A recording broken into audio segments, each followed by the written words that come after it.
ایک عظیم نوجوان مجاہد آزادی نے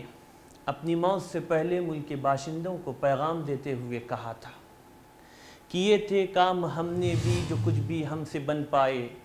کیے تھے کام ہم نے بھی جو کچھ بھی ہم سے بن پائے، یہ باتیں تب کی ہے آزاد تھے اور تھا شباب اپنا،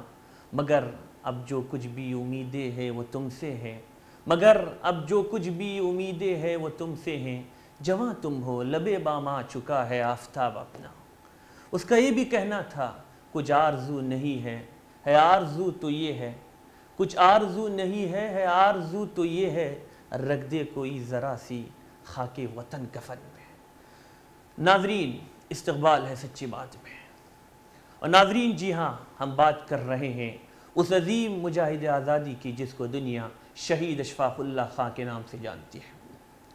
جس کی ولادت تو سن 1900 کو ہوئی تھی، اور عام طور پر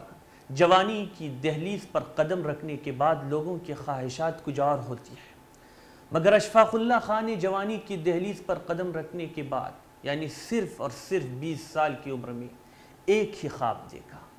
وہ خواب یہ تھا کہ مادر وطن کو انگریز حکومت کی غلامی سے کیسے آزاد کیا جائے، اور یہ خواب انہیں سونے نہیں دیتا تھا۔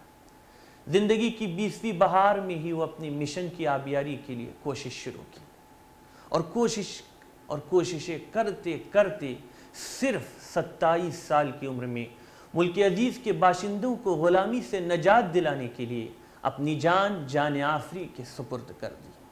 غالباً کسی ایسے ہی مرد مجاہد کے لیے شاعر نے یہ خراج عقیدت پیش کیا ہے، یہ قدم قدم بلائیں یہ سواد کوئے جانا، یہ قدم قدم بلائیں یہ سواد کوئے جانا، جنہیں زندگی ہو پیاری وہ یہیں سے لوٹ جائے۔ زمانے اسیری میں یعنی قید کی زندگی میں انہوں نے فیض آباد جیل میں ایک ڈائری بھی قلم بند کی اور کچھ نصیحتیں اپنے دوست احباب اور رشتہ داروں کے نام لکھے، جن میں سے چند جملے میں آپ کو سنانا چاہتا ہوں، اور یہ چند جملے کسی سچے محب وطن ہی کی زبان سے نکل سکتے ہیں۔ لکھا ہے کہ حب الوطنی اپنے ساتھ بے شمار تکالیف و مصیبتیں لے کر آتی ہے، جس شخص نے اسے اپنے لیے چن لیا اس کے لیے ساری مصیبتیں و تکالیف راحت و سکون بن جاتی ہے۔ مزید لکھتے ہیں، میں نے سب کچھ وطن عزیز کی محبت میں برداشت کر لیا، میری کوئی خواہش نہیں، میرا کوئی خواب نہیں، اگر کوئی خواب ہے تو صرف اتنا کہ اپنی اولاد کو اسی جذبے کے تحت لڑتے دیکھوں جس کے لیے میں قربان ہو رہا ہوں۔ میرے احباب و اقربا میرے لیے رو رہے ہیں اور میں وطن عزیز کے لیے رو رہا ہوں۔ ناظرین، آج ہم اس عظیم مجاہد آزادی کے آغاز سے پہلے اس کے انجام کو بتانا چاہتے ہیں۔ انجام اس آغاز کا، یعنی اس کم عمر نوجوان کا آخری وقت کیسے گزرا۔ 6 اپریل 1927 کو لکھنؤ کے سیشن جج نے اشفاق اللہ خان کو پھانسی کی سزا سنائی۔ ان پر 5 دفعات لگائی گئی، جن میں 2 دفعات کے تحت تاعمر کالا پانی کی سزا اور 3 دفعات کے تحت سزائے موت دی گئی۔ لیکن جب سزائے موت کا اعلان سن کر عدالت سے باہر آئے تو دنیا نے عجیب نظارہ دیکھا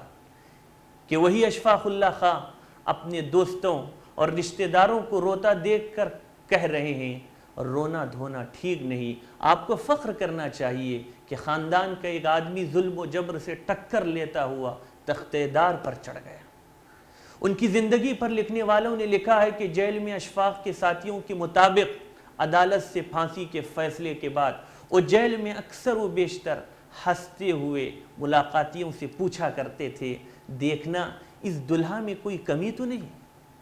پھانسی کا فیصلہ سننے کے باوجود ان کے اطمینان اور سکون میں ذرا برابر فرق نہیں آیا۔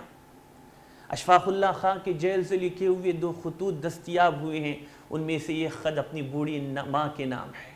اور دوسرے اپنے ہم وطنوں کے نام۔ ماں کے نام اپنے خط میں انہوں نے لکھا ہے، میری پیاری امی، میری پیاری ماں، کل صبح سے پہلے مجھے پھانسی دے دی جائے گی، دیکھنا جب میرا خاکی جسم لاش کی صورت میں تمہارے سامنے آئے تو آنسو مت بہانا، بلکہ مجھے ایسے رخصت کرنا جیسے ماں اپنے بیٹے کو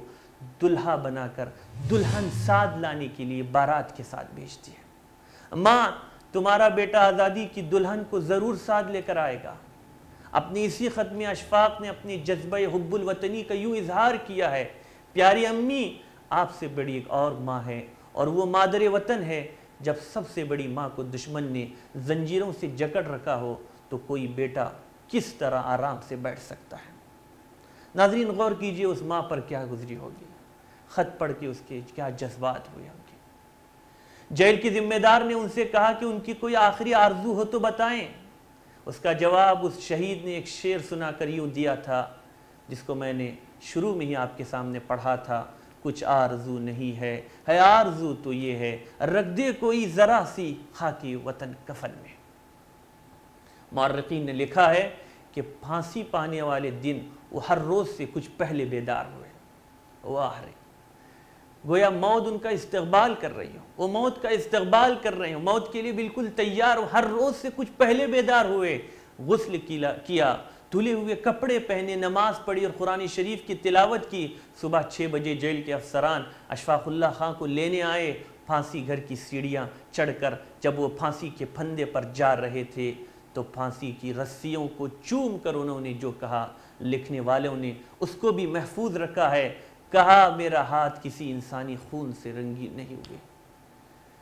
میرا ہاتھ کسی انسانی خون سے رنگین نہیں ہوا، جو الزام مجھ پر لگایا گیا وہ غلط ہے، میرا انصاف اب خدا کی یہاں ہوگا۔ یہ کہہ کر پھانسی کے پھندے کو خود اپنے گلے میں یوں ڈال لیا جیسے پھندا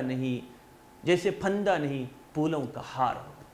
ناظرین وقت ایک چھوٹے سے بریک کا، مجھے یہاں رکنے کی اجازت دیں۔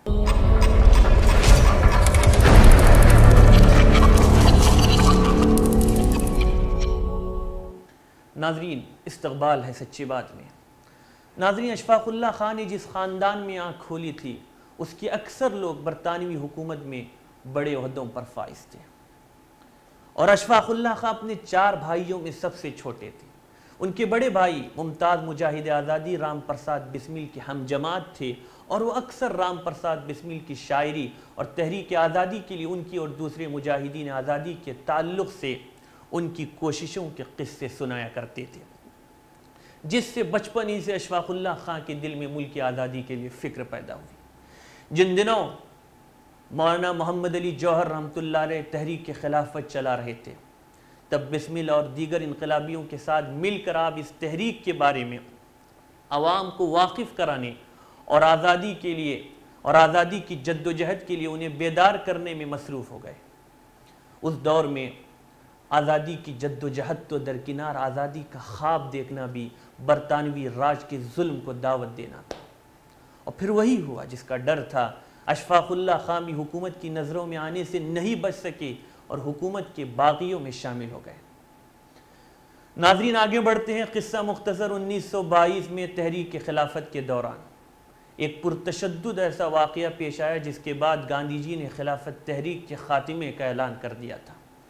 تحریک عدم تعاون کی منسوخی سے پرجوش انقلابیوں میں ایک بے چینی پیدا ہو گئی، اور کئی اس طرح کے انقلابیوں نے اہنسا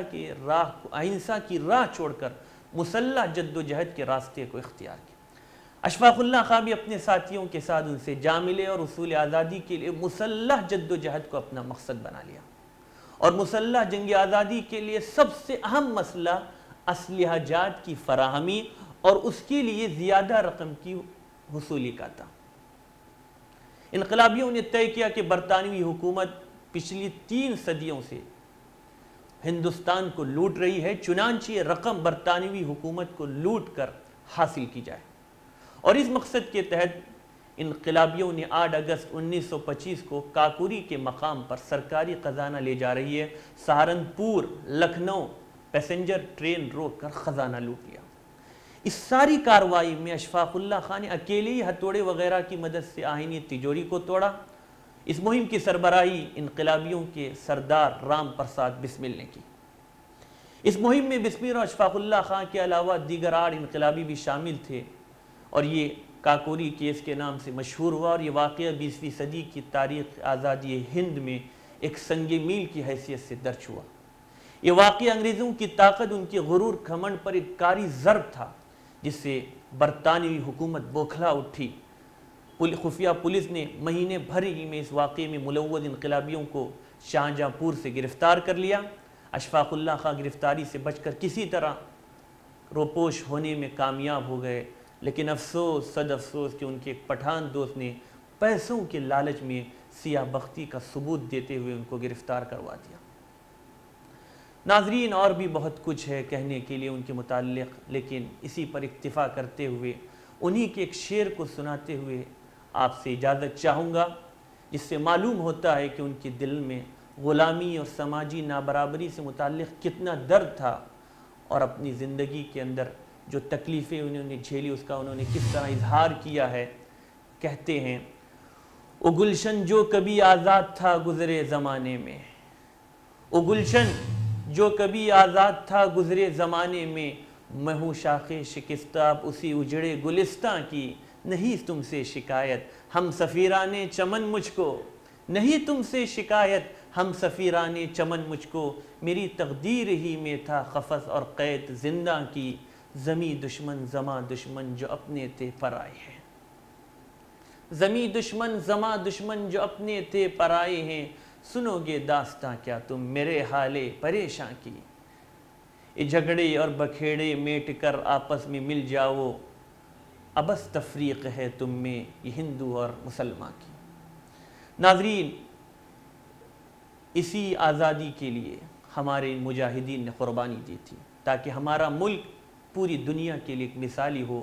آئیے اس وقت پھر ایک بار ہم 26 جنوری کے استقبال کے لیے کھڑے ہیں، اور بہت جلد وہ دن آنے والا بھی ہے، تو آئیے اس موقع پر ہم اس تاریخ کو دہرائیں، ان قربانیوں کو یاد کریں کہ کن قربانیوں کے ساتھ اس ملک کو آزاد کیا گیا تھا، اور اس ملک کو آزاد کرنے کے پیچھے انہوں نے کیا خواب دیکھے تھے۔ ناظرین، اسی پر اجازت دیں، والسلام علیکم ورحمۃ اللہ وبرکاتہ۔